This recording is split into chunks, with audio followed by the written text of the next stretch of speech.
afternoon on a Sunday, last Sunday in April. It's my friends Joseph and Marcia way off in the distance there at Grasslands National Park just south of the prairie dog colony along the Echo Road. Came out looking for the buffalo, but most of the buffalo, the bison, took off yesterday because of the fire that happened here. It was pretty extensive, and you can start to see some of the burn areas. There's still some hot spots going on. There's a big convoy of fire trucks and water trucks and other vehicles went down in a few minutes ago. They're down there. There's a couple of flare-ups, and that's one of them.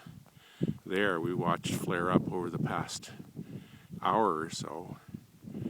There's quite a bit of smoke yesterday when we first drove in towards Val Marie, and the fires cut a swath right through the Frenchman River Valley. It hopped the valley, or hopped the river a couple of times.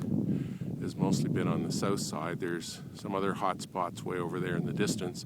There were flames there about 15 minutes ago, but they've subsided, thank goodness. It's a pretty big fire. It ran about, 50-60 kilometers of burn. Mostly just grass. A few trees were probably lost. There's enough moisture in the ground down there in the valley that it shouldn't have affected the roots of the grass system. So hopefully things will grow back this year, but it's quite an amazing sight to see all of this. They're going to be closing down the park shortly because the parks people want to assess the damage, and that'll take a couple of days. So we're probably going to have to leave.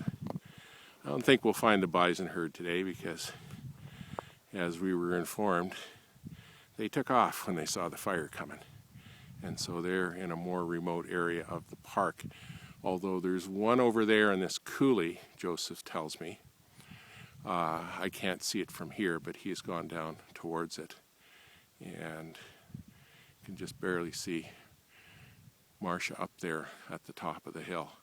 It's a beautiful day here in the grasslands. And this is quite a tragedy, although these kinds of things happen from time to time, I'm sure, and have happened over the centuries. I think the lucky part is that it happened in April rather than in August. Something like this could have been really, really devastating in August, but hopefully things will grow back. We talked to some people who lived by the edge of the park, and they saw the flames last night, and some of the flames were climbing about 50 feet in the air. They packed up stuff getting ready to leave, but the fire passed them by, and their house was not in danger.